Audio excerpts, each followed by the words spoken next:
You get humbled by YouTube so fast. I just want to be a voice for all the girlies who have mommy problems or mommy issues. That ends that point of what I'm yapping about. For this video, I'm gonna be talking this whole video. That's all I'm gonna be doing. I love talking and I feel like I have so many things to talk about. It's not even like updates, it's just a full-on rant video. So if you like listening to people talk, I honestly do love listening to people talk, and especially if it's like conversations that I'm really interested in, I will listen to that shit.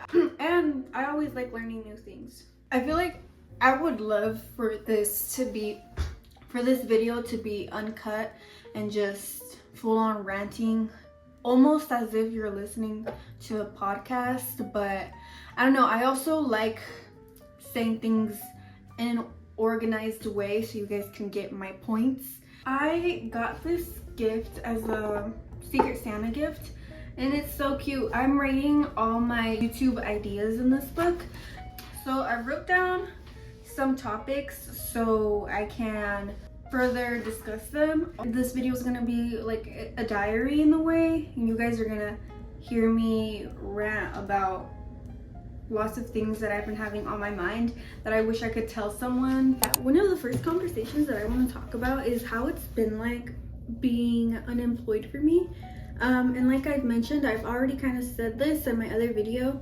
At the beginning, it was a little bit of a relief. I was also worried about, you know, having an income coming in because it was unplanned that I was gonna be unemployed at that moment. I do have savings, but now I'm looking for a job again because, well, I'll get into that. But yeah, at the beginning I did feel a little bit of relief, and then it got to the point where I was in a routine of like I was doing nothing all day. I was like kind of comfortable, just, you know, kind of binge watching videos. I would do things here and there, obviously keep the house kept up and other things with social media, but I wasn't like going to the full extent that I could have done.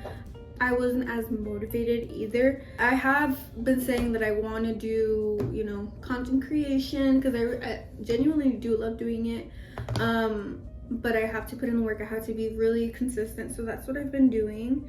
Now I am waking up earlier than what I used to wake up at. Now I just wake up naturally, so I guess that did work. And it's always been kind of hard like being disciplined, especially I feel like when YouTube content creation, you have to like you're the one who creates your schedule and how you choose to do things.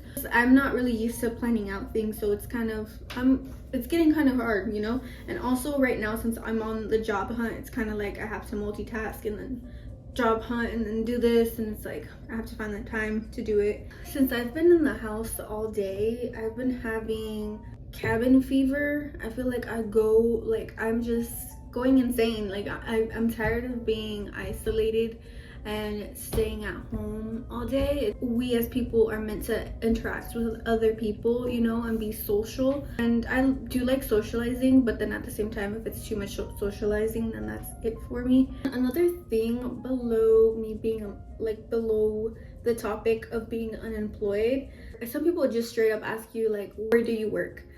I don't like talking about where I work.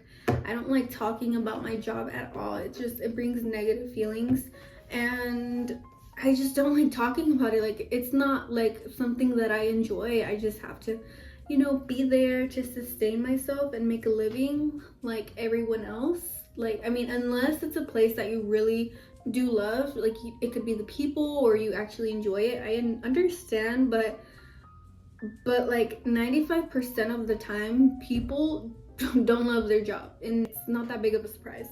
So yeah, I don't know, and I do feel a little bit judged sometimes. It depends who asks you, but I feel like a little bit judged when I say where I work at. If you're just curious and not asking me like if that's not the first thing that you ask me, you know, you're just genuinely curious where I work at, you know, that's cool. Obviously, like I'm telling you where I work at, you're telling me where you work at, you know, It's because we're trying to get to know each other. I understand that. And especially with like family members, like does this happen to you guys? Especially because like my family members are Mexicans, and I would have to say that they're workaholics, and I understand, you know, how they are, but I don't like talking about it. I really don't. That's not what my life revolves around. It really does not. I think it's kind of funny too because Mexicans are like known as, you know, the stereotypical workaholics, but I think working too much, like where you don't enjoy working at, it can be bad for you unless you're really trying to get your bag up and you're really trying to meet a goal. I mean, it's all up to you, but I don't like that being enforced onto me. Like, no. While I am unemployed, I do make these YouTube videos, and I also do make YouTube videos on my cat's channel. So I do post, I would say like 2 to 3 videos a week, and that is a lot of editing. I do spend a lot of time editing it, but I do get it done. You know, it's something that I enjoy doing. Sometimes I want a team to help me because this shit it's a lot of edit. It's a lot of work. Like I wouldn't mind hiring someone maybe to edit my videos, to help me with some things here and there, because you know, I mean, I can only imagine when you grow bigger, you're going to need the help. You know, like you're gonna get really busy. So that's something that I might consider, I'm not gonna lie. But here's the other thing. I'm not employed right now, but I am making YouTube videos, and I do want to keep doing this. I feel a little bit of guilt. Obviously, like people are constantly trying to ask you about where you work at, and yeah, that's one of the things that I do feel occasionally is a little bit of guilt, and it's so hard. And right now I'm not making any money from YouTube, and it does get pretty hard sometimes because I mean, you get humbled by YouTube so fast, I feel like, because you imagine spending a lot of time on editing videos like what I'm doing right now and getting freaking anywhere between 50 and 100 views, which is how much I've been having lately. It's really humbling, to be honest, but you really got to motivate yourself. You got to learn about how do I get myself out there, what do people want to learn, what do people want to listen to. It depends how the person's asking you, but it kind of feels like they're trying to imply that you don't do anything, which I kind of see what YouTubers are talking about. Hopefully that goes away, like feelings about that goes away, but maybe because I'm just starting out and I'm being like way more consistent now. That ends that point of what I'm yapping about. I was gonna, you know, make this whole video a yapping session, but I might cut it short because I have a lot of shit to talk about. What else do I want to talk about? But TikTok is getting banned. It's actually pretty crazy. I am feeling a little bit of nostalgia, like it going away, and I don't know, it's just me, but I know TikTok is different and it's a different app. It kind of feels a little bit similar to when Vine ended, and it's just so sad, honestly. I don't know. It's kind of funny because at the beginning of when TikTok was in, I was like so opposed to TikTok. I was like, I don't even know where my mind was at, but I was saying about how cringe TikTok is. Has anyone else done that, or was I feel like a lot of people were also like that, like it was cringe, and I didn't even download it until I started seeing the hype. I guess at the same time, I'm not on TikTok as much anymore because I feel like it did mess with my like attention span. But anyways, there's the new app Redno. Here's a fun fact. I learned how to speak Chinese Mandarin when I was in elementary school, which I thought was pretty neat because it was something different. I learned a couple Mandarin Chinese words, and I've always been saying that I want to learn it again because I know some phrases here and there, but now I am very motivated. I actually am. It did motivate me to learn Chinese Mandarin again, so that's one of the things that I want to pick up again. I had to delete some storage because since I'm always recording videos, I always have things to post. It's like my storage is motivating me. I can't edit or film without posting, so it does motivate me to post that. And this is basically an update of me not talking to my mom's side of the family and not talking to her anymore and just completely cutting ties with them and with her. Basically, the update with that is that yes, I'm still not talking to them. As I grew older, I cut ties off with a lot of people that, I don't know, for example, I outgrew them, or that's like someone that I don't want to hang out with again. I've learned that when you stop talking to a friend or something like that, I mean, sometimes it's not all beef. Like, sometimes you just outgrow them. Sometimes life happens and then you move far away.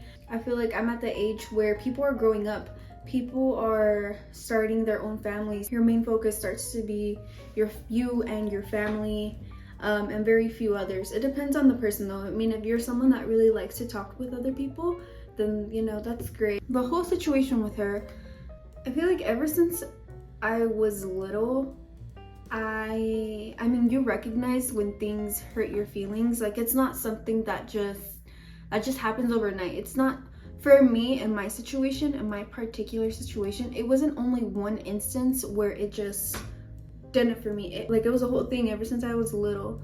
Throughout different points in my life, there's certain things that you start to realize. And so I felt like when I was 18, 19, my big realization, I don't even know if it's like a realization, but one of the things that I was thinking about a lot was understanding why people are the way that they are.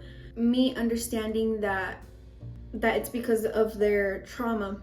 I feel like I've thought about that a lot, but that did not change things. Like, for people to not treat me badly, no, I was still treated badly. I was like, that was not changing. People weren't changing. At a point, I had too much empathy. It's not your job to be their therapist. Like, I thought, okay, maybe I could talk to them about it and see if they would change, which they wouldn't. And so how they reacted when I chose to not speak to them again, they kind of like were a little bit of a shock.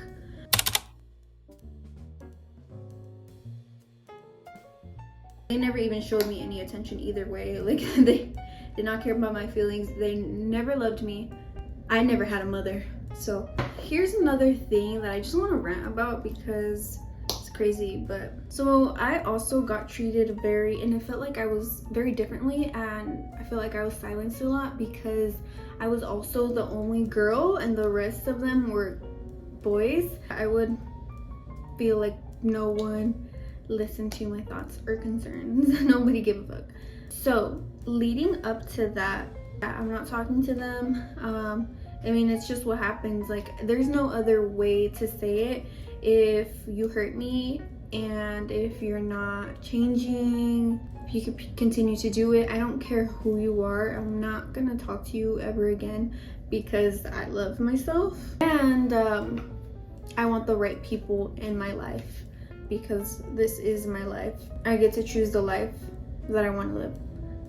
So, another thing that I wanted to mention, so I've had distant family members here and there, like some of them know about me not talking to my mom again, and they ask me about it, and so occasionally, this is what they tell me, and this is it's honestly hurtful to hear. But they tell me that I should talk to her because she's my mother, that I need to forgive her. It's hard because I feel like I can tell that these people love me, like they're not the same as what I was used to, but it's also like I'm also trying to heal, so I don't want to hear that, obviously, and that's like a huge boundary that they're crossing. So I will have to also cut ties if they don't listen to my feelings. With older generations, they're more likely to talk to people that hurt them, you know. And it's sad because it shows that they don't love themselves. Like, well, you know what my mother reminds me of? She reminds me of with the pedophilia, but she reminds me of a little bit of Astrovino. One of the reasons where I feel like I would be understood by an older generation, with someone that has the mentality of you should speak to your mother regardless, is if I went through something, I don't want to say very traumatic, but something that in their eyes is very traumatic, if that makes sense. She would do things that I was just never her first priority. On the outside, it looks like she did love me, but in reality, that never was the case. But yeah, I just want to be a voice for all the girlies who have mommy problems or mommy issues. That's how you say it, huh?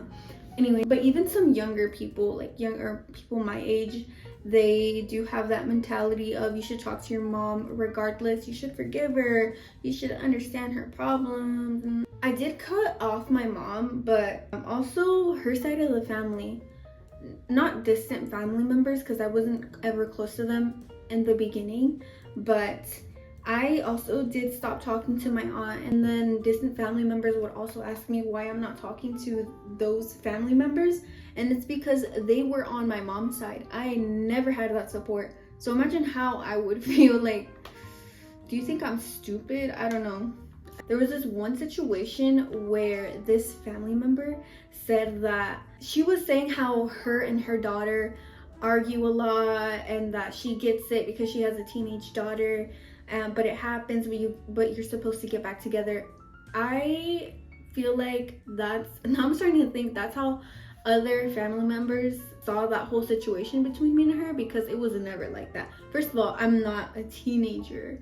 And second of all, like it wasn't a little argument, it was straight up a verbal emotional abuse.